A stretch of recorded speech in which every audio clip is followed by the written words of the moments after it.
What's up, everybody? How y'all doing? Hey, I woke up at 4 o'clock in the morning this morning and I ran 10 miles. Woke up at 4 a.m. and I ran 10 miles.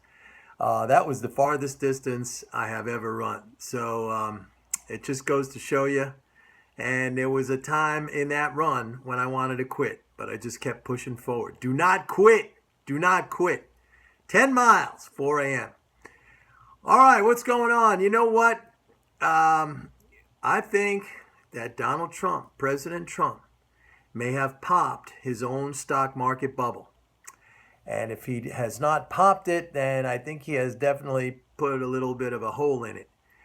We are seeing the market down today, and it should be interesting. Let's see how it closes today. But I take you back to something that I was talking about yesterday, which were those comments that Trump made at the budget meeting. It was yesterday or the other day, where he spoke like one of these typical clueless debt doomsday fiscal hawks. You know, we're out of money and the debt is just gargantuan and we have to bring it down and we have to cut spending and we have to be very, very careful about the money we spend and we're going to have to deal with this. This is in contrast to candidate Trump, who seemed to understand that the United States can never have a problem in meeting its obligations because it is the sovereign issuer of the US dollar. But now the rhetoric and his position seems to have switched around, and he has sort of taken up the line, the ideological position of all these debt doomsday fiscal hawks and fools basically out there who do not understand sovereign money.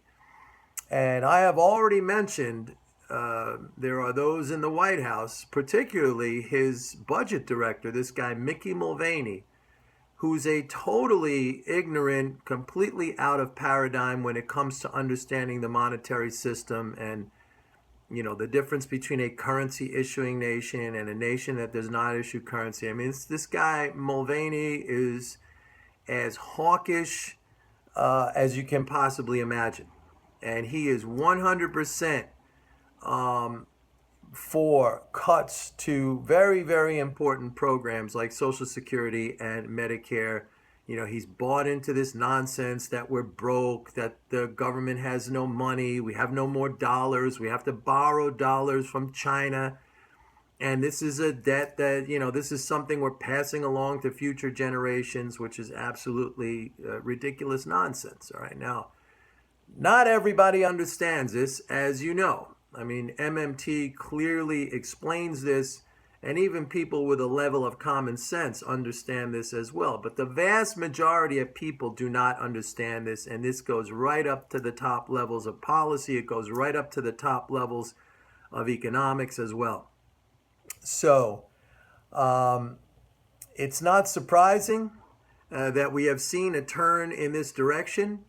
And I think now that Trump is kind of espousing these views or you know, making these comments and remarks, I think some people have caught on or at least understand that this has implications for his fiscal plans. All right. Remember, the market has not had a correction since the election.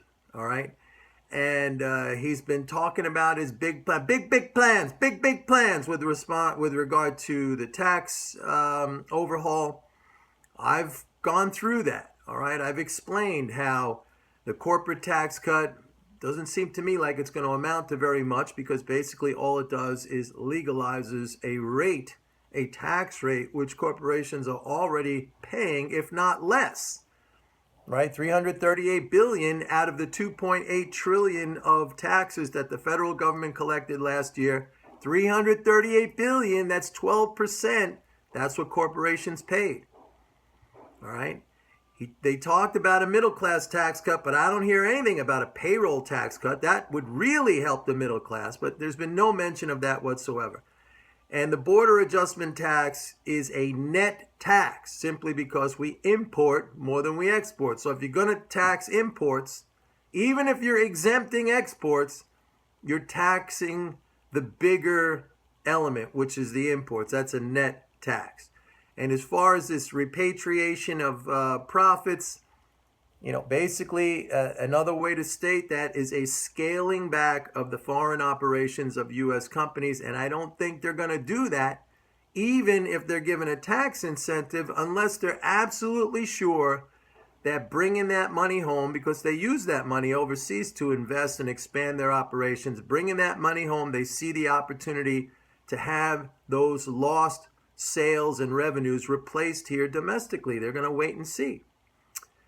Now, that was the plan, the sketchy details of the plan. But now on top of this, we have the budget and the debt ceiling issue, which is coming up next month in March. And now Trump is talking like they're looking for major fiscal cuts. And I think when he's saying it now, that just is going to embolden people in Congress like Paul Ryan, who want to make cuts to the big programs like Social Security and Medicare. So he might have popped the bubble. I mean, it's not really surprising to me that the market is down one day after he made those comments. And the market is not down here only in the United States. There's red. There's a sea of red in the markets everywhere in the world. All right. So we're gonna have to follow this, but I would not be surprised that if this marks the top. Now, just on another note, I had another very nice email today from a student who he had been doing very, very well. Novice. It's a guy who, for years and years and years, it was his dream to be a successful trader. He followed all the so-called wisdom out there. He was losing money. Nothing was working, but he was still passionate about learning it and understanding how it's done. He came to me. He started making money right off the bat, very consistently, never had any losses.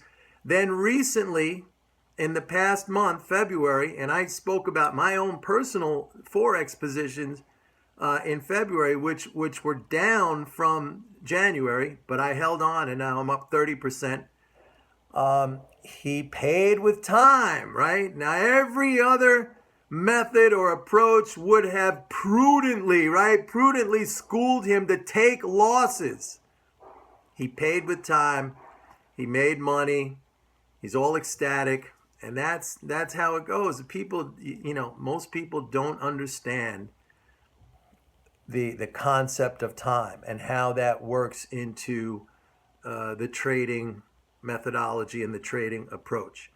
People lose, and I've said this a zillion times, they lose because they choose to lose. They think it is wise to take losses. They literally hand their money over to the market when the market never demands your money. The market never demands your money. It'll take time as payment. And first of all, the market it's an inanimate thing. It doesn't care about you. I've said this a million times. It does not care whether you win or lose. You impose that on yourself. If you lose, it's because you choose to lose. If you win, it's because you choose to win. Now, the interesting thing or the kind of odd thing is that most people, they have a problem with waiting, right? They can't wait. They're impatient. Impatience is a sign of weakness. Impatience is a sign of lack of mental game. Impatience is a sign of immaturity, like a child, like, I want it now, I want it now. All right? Impatience will destroy you. Now, most people won't wait. And even people who, they're kind of listening to what I'm saying, but I still get comments from people, well, how long do I have to wait? How long? It's like a kid taking a trip with his parents in the car, and he's in the back seat and like, Mom, Dad, are we almost there yet? Are we almost there yet? You see, it's a childish thing. It's a lack of maturity. It's egotistical. It's like, I want it now. I want it now. And I don't want to be asked to give anything for that. I just want it, right? People who focus on systems.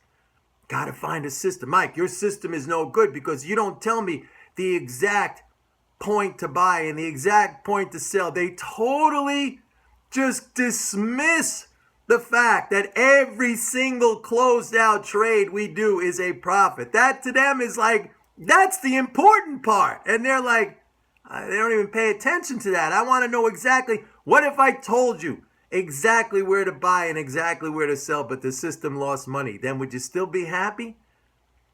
So what if it's not exact? We can never have absolute precision. Sometimes it's really, really precise. Sometimes it's not. Does that affect our outcome? No, every single time we make a profit. Well, how about the people saying, I gotta cancel this service because it's not my style. There's only two styles, okay? There's winning and there's losing. If we make a profit on every single closed out trade, which we do, then your style is losing. I'm sorry. Then your style is losing. And you are a loser, and you're never going to find something that's going to fit what you are looking for, because you are not looking to succeed. You are not looking to succeed. You're looking for something to take care of you and hand you something and massage your fragile little ego because you're weak. You are weak. There is nothing difficult. I ran 10 miles today, and let me tell you something. I'm not a runner, first of all. I built myself up to it. And for some reason, because my last run last week was 7 miles, and I said, you know what? Because I've been doing it incrementally. 2 miles, 3 miles, 4, 5, 6, 7. But I went from 7 straight to 10. I can do it. I said to myself, I could do it. All right, but this morning, and again, I got up at 4 o'clock in the morning. At the 5 mile mark, I wanted to quit. My knees felt terrible. I was overheated. It was warm this morning, but I overdressed. But I just kept putting one foot in front of the other. And I did it. So those of you who are looking for some holy grail system, or you want the exact point where to buy and where to sell, understand that for you, it's never about success. You're not going to get it. You're looking for something to massage your little fragile, weak egos, and something to pick you up and carry you across the finish line in cotton without ever having to give anything. Not only does that not work in trading, that does not work in life. Period. That is the definition of a loser. Okay? If you can't wait, if you don't have patience, you lack strength, you lack maturity, you lack everything that will help you become a success. And it's not that you lack it, like you're born without it. You have chosen not to do that. So you choose to lose. So you are a loser. For everybody else, great job. Everything's wonderful. See you guys later. Bye-bye.